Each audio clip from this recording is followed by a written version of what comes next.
Sa Pilipinas, maraming radyo pero iisang network lamang ang may pinakamaraming numero 1.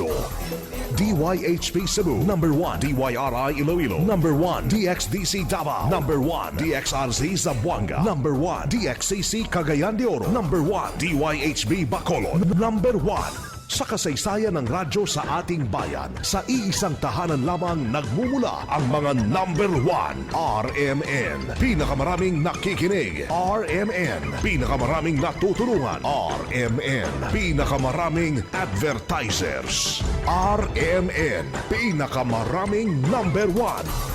Jensa, Iligan, Pagadian, Dipolo, Cotabato. Pinakamaraming himpilan. Naga, Baguio, Dagupan, Viga, Lucena, Kawayan, Legazpi, Masbate, Ormo, Tuguegarao, Cotabato, Coronadal, Surigao, Dipolo, Malaybalay, Ozamis, Sorsogon, Butuan, Calibo, Rojas at Metro Manila.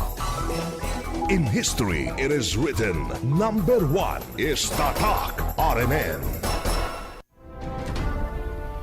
Kangit-ngit o mga suliran sa kalibutan, suliran sa mga kabataan, nagkadaiyang korupsyon sa katilingban, o bisan sa atong simbahan, adiksyon o suliran sa droga, panagbahin-bahin sa katawhan, sa relihiyon o tinuhuan, o guban pang mga suliran, unsay mga hinungdan na ining tanan.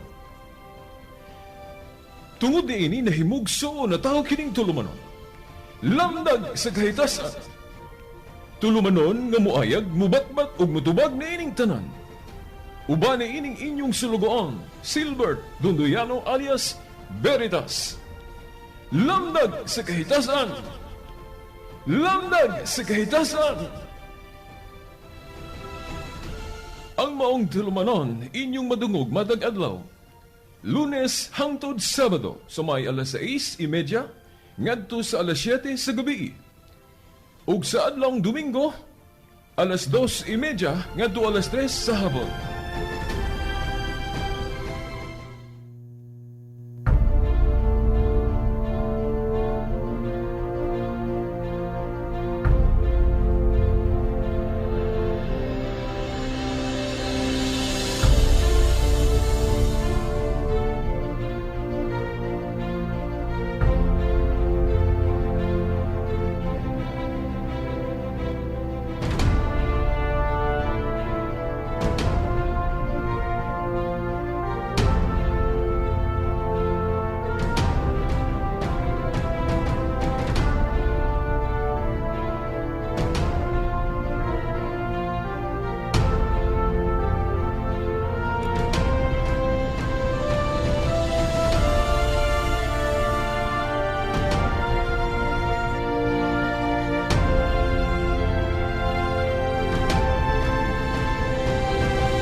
Og tinuod tang nahigugma sa atong mga anak,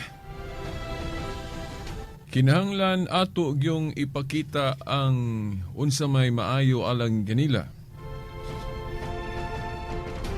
Og kinahanglan atong huna-hunaon pag-ayo nga kung ibasi nato sa atong tawhanon lang nga pagbati ang atong buhaton, mo konflikto kini, no? Doon na kini panagsumpaki, no? Sa atong gitinguha gyud, no? Sa atong ganang gitawag na to conscience o konsensya. Balikan sa nato ang ato ng nahimong nahisgutan sa nangagi na natong mga tulumanon. Nga mahimo lang hapsay, mahimo lang maayo ang dagan sa atong pagpuyo o panginabuhi kung diha sa atong mga desisyon ato gayong tumanon ba ang proseso o hanay, no? Diha sa pagkabot sa kahusay bisan pa manggali ng kanang gitawag na kalinaw. Kay kinigong magdesisyon ta sa atong kinabuhi, magdesisyon ta sa unsa may angay natong pagabuhaton, gipanag-ing mangyod ni siya sa kanabang tao ba, no? Nga kanang tao gikumpuni sa lain-lain nga bahin. Mao kanang ulo, kamot, tiyan, tiil, lawas, ug ang matag bahin diya sa usa ka lawas aduna gyud iyang kanabang gimbuhaton nga og unsay iyang gimbuhaton mao ra gyud ni angin niya buhaton, dili siya manghilabot sa gimbuhaton sa lain pong bahin sa lawas nga para puto niya. Buot nato ipasabot ni Baliklantaw ta gamay, no, kay mo man ni atong kuan ron kinibang dagan, no, sa atong paghisgutan. Importante ni siya nga bahin para nga mahinumduman nato kay kitang tao limtanon maguda, no. kay sagaran god atong pagbati ra gyud, no, kanang ibase lang nato sa emosyon ang atong mga desisyon, mao nang dili magkadimao ba.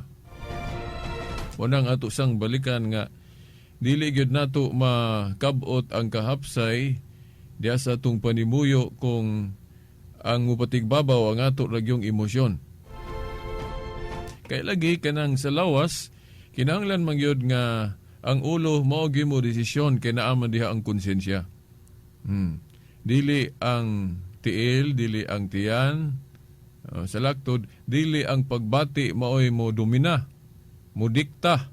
Kay kining pagbati nato pataka ra manig kuan, pitik, pataka ra og pangayo ba, no? Bisan dili mao, iyang gusto, di ba?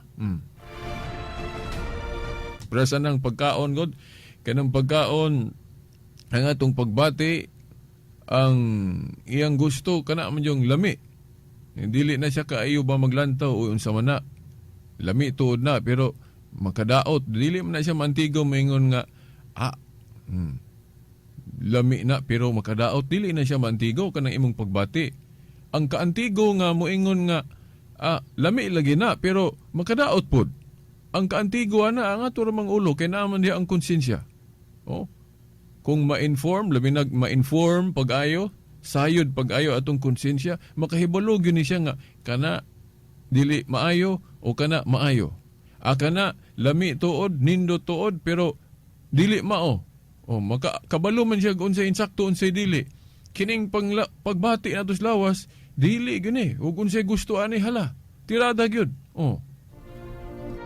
Mo nga diha sa pagkaon basta lami gusto gyud niya. Mo bitaw nga ang Ginoo maayo man kaayo. Naa gyud tay ulo kay naa man diha gibutang ang konsensya. Unya ang kanang konsensya maantigo man na siya moingon nga kana dili maayo, kana maayo. Kana sala, kana dili sala. So mao na nga kung dili gali masubay ng hanay atong balikan ha kay mao man ni ato gyung importante nga atong itanom pag-ayo sa atong hunahuna para nga diya sa atong mga desisyon ang proseso uhan ay gyud mo'y dapat gyud masubay o masunod, dili kay ang pagbati. Kay ang pagbati magpataka lang, no? Pataka lang. Okay, karon kanang mensahe ana ato nang dad-on karon, no, sa kining atong hiusahan nga pagabuhaton, no, karong Mayo, no, kining atong eleksyon. Unya unahon nato ang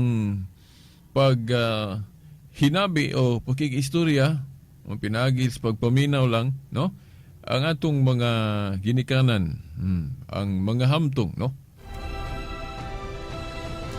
Kitang mga ginikanan, kitang mga dako na, mga hamtong, bantay gyud ta sa atong mga gipangbuhat. Kay kana atong mga gipangbuhat, mao man ay himuong example. Example sa atong mga anak, sa tupa, sa mga bata. Nagdepende na ang ilang pagkasila, nagdepende na ang ilang ugma damlag, diha sa unse atong ipakita nila. Kitang mga dagko, kitang mga hamtong, ato pong mga igsuon nga politiko, kinanglan, kana gyung konsensya mao gyud atong ipatigbabaw.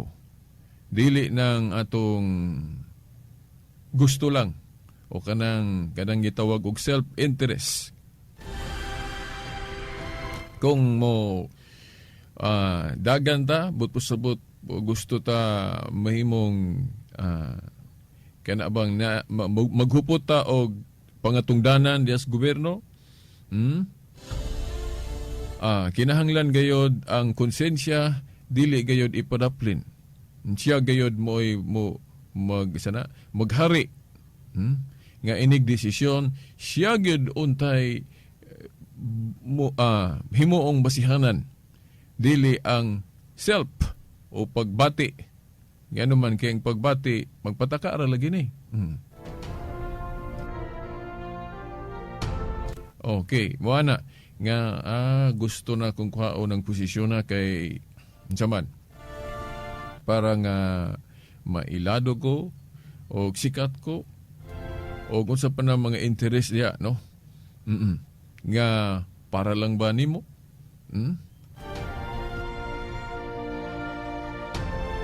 O sa ingon ni ana, kung ang ato galing self-interest, atong kaugalingon may atong unaon, o di ba ka sa ato rang grupo, o di ba ka sa atong partido lang, ang konsensya mahimong ipadaplin man nato. Ipadaplin nato. Og sa ingon ni ana, ang atong kanang subayon, kana ra gyung gitawag nato og kanang partial. Partial. Pwede gali nato gamiton ng kanang pulong bias. Kay ang atong mabuhat, mulutaw man nga para lang di ay nato o sa ato ra baghang grupo o sa ato ra baghang partido ra para ra niya. Dili gyud sa kinatibuk-an. Mao na nga ato dayong kutloon pag-usab kadtong mga pulong ba nga gikan sa usa ka kanhi nahimong adunay dakong katungdanan. Gani panahon pa man to sa una. Nganlan man to kanang katungdanan nga, for example, kanang pagka-emperador. Emperador man to ila sa una, di ba? Tukbang sa usa ka hari. Dito sa Alemania, usa sa mga dapit dito, dunay nahimo laging emperador nga si Henry. Si Henry, unya nahimo siyang, naila siya sa atong pagtuong katoliko nga emperador pero santos. Si Saint Henry.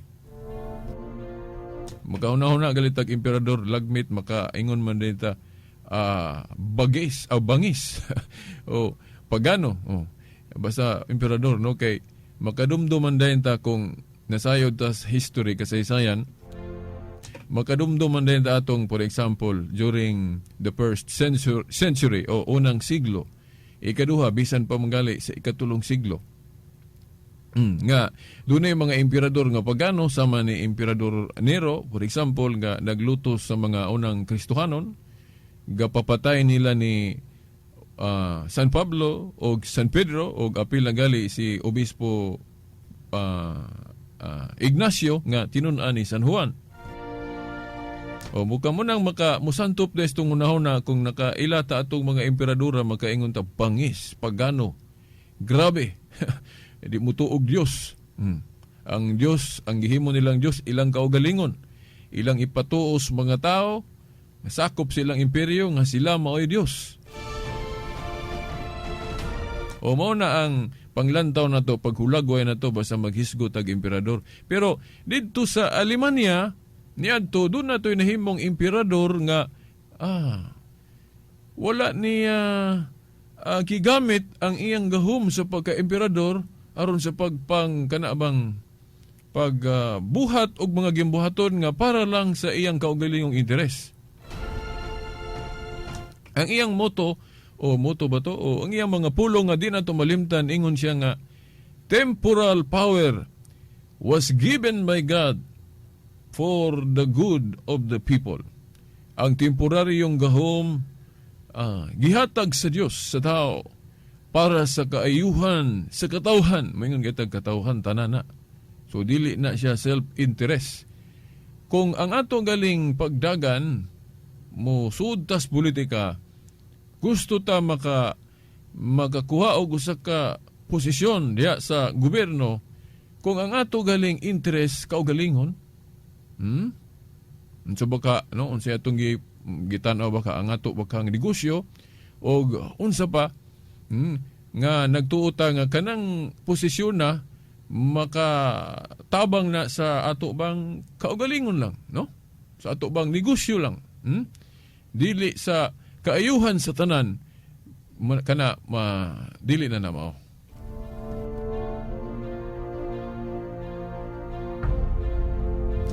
Og ang key ingredient no ang kana bang kung sa pagkaon ko di ba naman yung mga ingredients. Mahimong lami lang ang atong pagkaon kung ang mga maayong ingredients naa diha kumpleto. Na diha pod sa atong gusto ta makahupot og katungdanan mahimong makaangkon og posisyon diha sa atong panggobyerno, ang dili gyud nato wadon nga ingredient. Ato bang hunahunahon ba nga unsa man ang himuon akong giya nga magiyahan gyud ko nga dili ko magpataka og desisyon, no? Dili ko magpataka og mga mubuhat kog mga gimbuhaton nga ay para raman day ni nako, para raman day ni sa ako bang partido ra o para ra ni sa amo o pamilya ba. Ang ato yung himuong key ingredient nga di gyud nato wag tangon kanang wisdom, kaalam. Kaalam nga gikan sa kahitasan. Kaalam nga gikan sa Dios nga naman kay kining kalibutan nga atong gipuy-an o naaman diri ang kanabang kagamhanan nga gusto nato huptan ang pagdumala. Namatas kalibutan. Nya kining kalibutan iya man ni sa Dios. Unya ang labing nasayod unsaon pagpuyo diri sa kalibutan, siyempre ang gabuhat ra pod, siyempre ang Dios. Buti po sabot, kinahanglan musalig kita o magdepende kita sa Dios. Buti po sabot, ato yung sayro ng iyang kaalam, niya asa man na iyang kaalam ron. Amo nang di gyud makalikay, makahisgot gyud ang Biblia. Kay ang Dios mi padayag man, ni-reveal man. Ang iyang kaalam ato man kunang mahibaw-an pinaagi ni adto sa dahang kasabutan, for example sa mga propeta. Nasa Hebrews o Hebrehanon 1:1 ngadto sa 2 nga ang Dios nakigistorya pinaagi sa mga propeta. Mo bitaw nga kana galing uban nga di sila motuog Dios kay sila man goy magbuot unsa kung tinuod pa kuno na ay Dios nga mopakita siya, munaog siya, makigistorya siya personally. Ang tao man goy magbuot niya kay di man mahitabong ikaw yung magbuot kay hindi gug ka Dios. Ang Dios gyud may magbuot kay siya may gihimo ning kalibutan niya, siya ra po'y gamahanan. So dili kita may magunahuna nga ako mo dili matuman ang nastong hunahuna dahil moingon isalikwan lang dayon nato siya. Og naagali Dios tuuta ato pong tuhuan og giunsa po niya pag-reveal, giunsa po niya pagpadayag niya. Ni padayag siya amo man na, no? Diretso na lang ta sa Hebrews 1:1-2 nga ang Dios mipadayag pinagis mga propeta niadto. Kana na bas Biblia. Then karon naa naman tas bag-ong kasabutan, giingon po diya no sa Hebrews chapter 1:1-2 nga sa kaulahi ay mga adlaw but pasabot sa New Covenant bag-ong kasabutan, nakigistorya ang Dios pinagi sa iyang anak, si Kristo. Binaagi ni Kristo nga kung buot na hunaon Dios man pod. Nasa Juan 1:1 nga sa sinugdan diha na mayong kag sinugdan sa paglalang bas kalibutan, no? Sa sinugdan ko no diha na ang amahan na pod ang pulong nga Dios pod unya nagpakatao. O mao ni si Kristo. Nakigistorya Unya nagpili si Kristo og iyang mga alalay sa pag mensahe sa kaalam, wisdom sa Dios mao tong mga apostol. O nagtukod siya og simbahan, iglesia, organisasyon na ha. Pangagamhanan nga Dios nun. Gitawag og simbahan, gigharian sa Dios. Mo na gipili niya mga apostol, then si Pedro mo iyang gihimong supremo o pinakalabaw sa mga apostol na sa Juan 21:15-17. So niya ang iyang simbahan organisado gyud, pero dili pa pareha sa kaorganisado karon kay nilambo na magmaayo karon, di ba? Unya bisag gi-organize niya ang iyang simbahan, bisag siya mo'y gatukod niya, tahaw raman po yung mga sakop niya, naamang good po yung pagkatawhanon mo nang di kalikhayan mahugawan po. Mo bitaw nga si San Pablo, iya pong gisaway ang iglesia dito sa Corinto, for example, kay naamay mga tao nga kung anon man, sagul-sagulan man po o kanang dili maayo ang ilang pangalagad. Ang mga sakop dito mo nang mahugawan. Mo na nga atong simbahan dili po di katingala mahugawan po. Pero kanang kahugawan diha dili ta magbase diha. Okay, ang kahayag man diha, ang lamdag man diha mo'y kinahanglan atong sayron. Kay naman diha ang wisdom, but pasabot sa mga pagtulunan. Mo bitaw si Kristo nag-ingon diha sa Lucas 10:16 nga kaninyo ang akong simbahan, ato lang i-paraphrase, kay gitudluan mo muna ko, so nahibalon na mo, unsay wisdom, unsay kaalam, nga gikan sa Dios. Muna nga, naingon siya diha, ang naminaw ninyo, sama ra nga naminaw sab kanako, og sa amahan. Ang wala maminaw ninyo, sama ra po wala minaw nako, kay gihimugod mo na akong spokesman. Nagtukod kong simbahan, gihimo mo na akong mga lideres, mga magtutudlo.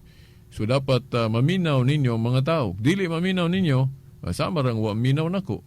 Dayon sa Mateo 18:17, gihimo pag yung Supreme Court niya ang simbahan. Nga gipanguluhan sa mga apostol nga naman kay kung doon na kuno yung mga husayon, doon na yung mga bingkel, iadto man kuno sa simbahan, ang simbahan may mo desisyon, no? Dili gani kuan mga gamahanan tawhanon. So buot na akong ipasabot, dapat ang himuong key ingredient basihanan sa buot muangkon og kanaabang posisyon diya sa atong gobyerno, temporal power, kinahanglan dili gyud wad-on ang Dios. I-appeal gyud ang Dios. Dili gyud personal interests. Buot pasabot ang kanang gitudlo sa simbahan himuon ng guide, dili kay supako ng simbahan. Mo ni ang lamdag, no? Mo ni ang dapat tamdan sa atong mga politiko. O mao to si Saint Henry, kato akong giingon ninyo nga nahimong emperador dito sa Alemania. Nga wala niya gamita ang iyang gahom, no, sa pag-rebuilde sa simbahan. Kundi hingtabang pagali siya kanang krusada sa simbahan. Basahan ragon ninyo kinabuhi ni Saint Henry. Mga napulo kasiglo o napulo nga to sa ika-11 nga siglo. Di ba inyo masayran nga lahi gyud, no, si Saint Henry, no? Ang iyang motto mao na ang iyang pulong nagingon siya nga temporal power was given by God for the good of the people. Mao ni hinungdan nga ang gobyerno sa tao gibahinan pod og katungod gahom. Gibahinan nasa Roma 13 nga tahoron ang pangagamahan ng tawhanon. Mo nang ug siya balaod sa atong gobyerno, atong mutuman ta, bayad tag buhis. Wa gyud mag-ingon si Kristo nga ayaw magbayad og buhis. Ihatag ang sa emperador ang iya sa emperador, ang sa Dios ang iya sa Dios. So dapat dili enta na mag-contradict ba. Mas superior ang wisdom sa Dios nga kanang gitudlo simbahan. Dili himo ang superior ng tao. Mo bitaw diha sa Buhat 5:29, giingon diha nga it's better to obey the laws of God o obey God than men. But pasabot kay ang kining tawhanon gud nga pangagamhanan masipyat man kay taho ra gud mo gadumala. So og mo dili na mo sunod ang balaod sa tao, ang pangagamahan ng tawhanon dili nagali musunod sa Dios but pasabot supakon na ang balaod sa Dios nga kanang gitudlo sa simbahan. So mao na nga ang mga Kristiyanos nga tinud-anay bahala nagmapriso, bahala nagpatyon, basta ang Dios gyud mo'y pinaka numero unong tumanon, no? Kay inana, no, ang pangagamahan ng tawhanon o ang atong katungdanan kinanglan gyud nga dili gyud nato ba wad-o na nga kuan himuon natong ingredient diha sa atong mga desisyon. Himuon gyud natong advisor ang mga moral teachings sa atong simbahan. Pero kay balo ko nga lahi, no? Lahi ang na kuan ron, nahitabo ron. Kay ako nagtan-aw ko ana mga debate sa Congress, napagali Senado pa gyud, na mga congressman, na mga senador nga grabig mga argumento agi anang doktrina pod sa separation between the church and state. Pero nalipay ra pud ko nga naara po yung mga congressman dili pod noong kaayo daghan nga mo barog pod, no, sa side pod sa kanang wisdom sa simbahan. Di ra pod ingon nga tanan. Pero kini mas kasagaran gyud sa atong mga panglantaw gyud nga sa ubang mga nasod ngano mang modaog ng kanang ipasaka nga bill, for example kanang divorce. Daghang mga nasod nga modaog gyud ng divorce sa ilang pagdebate o sa ilang maghimo silang balaod. Dili gyud masunod ng kanang unsa insakto ba? Ang tao gyud may masunod. Muna nga atong Pilipinas mo apil pod, mo awat-awat.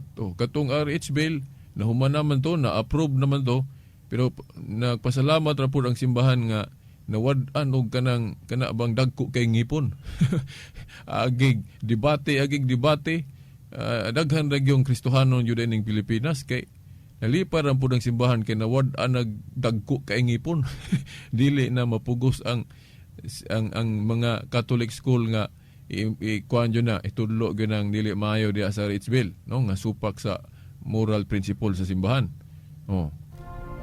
Muna nga na kuan man tuod na approve man noon tong RH bill, nahimo ng RH law pero dili na kayo bugat. Wa na kayo mabugati ang simbahan nga pwede ra gyud ang simbahan magkapanudlo sa mga pagtulunan nga for example nga nagtudlo nga dili maayo ng contraception, no?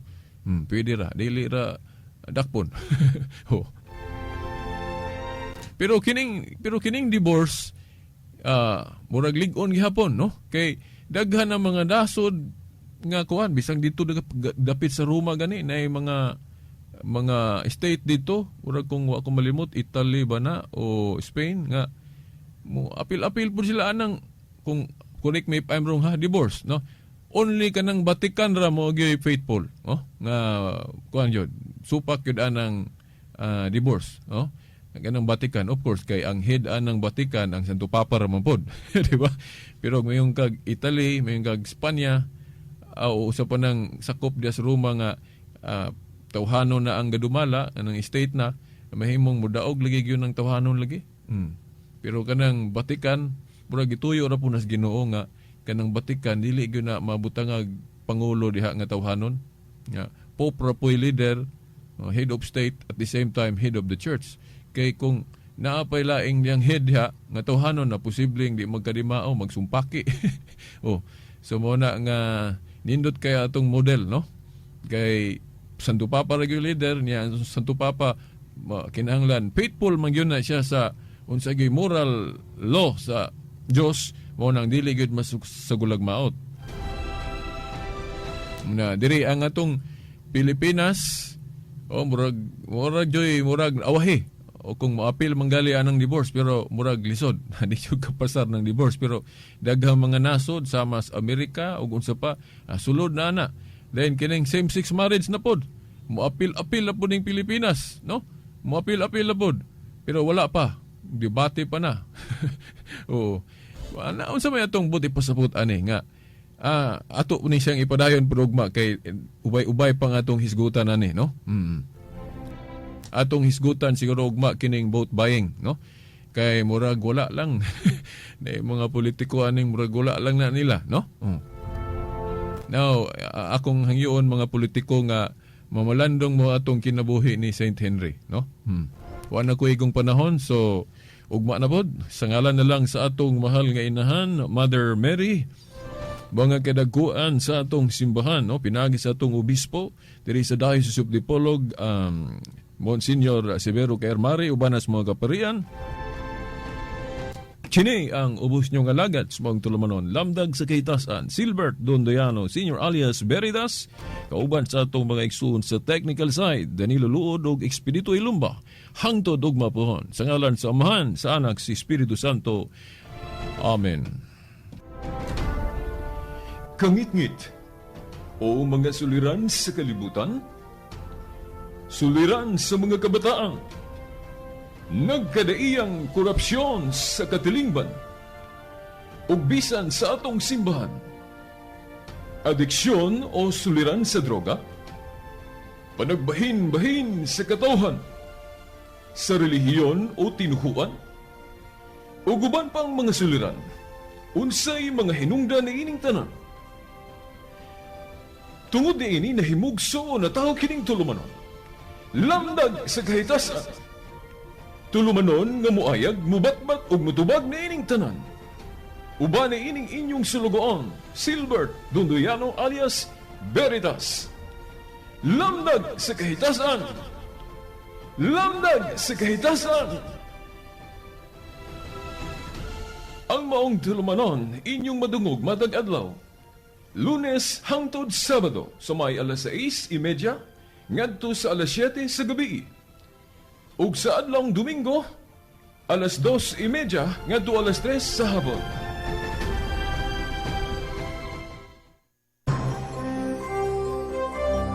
Ito ang DXDR 981 sa Dipolog, numero 1. Tatak RMN.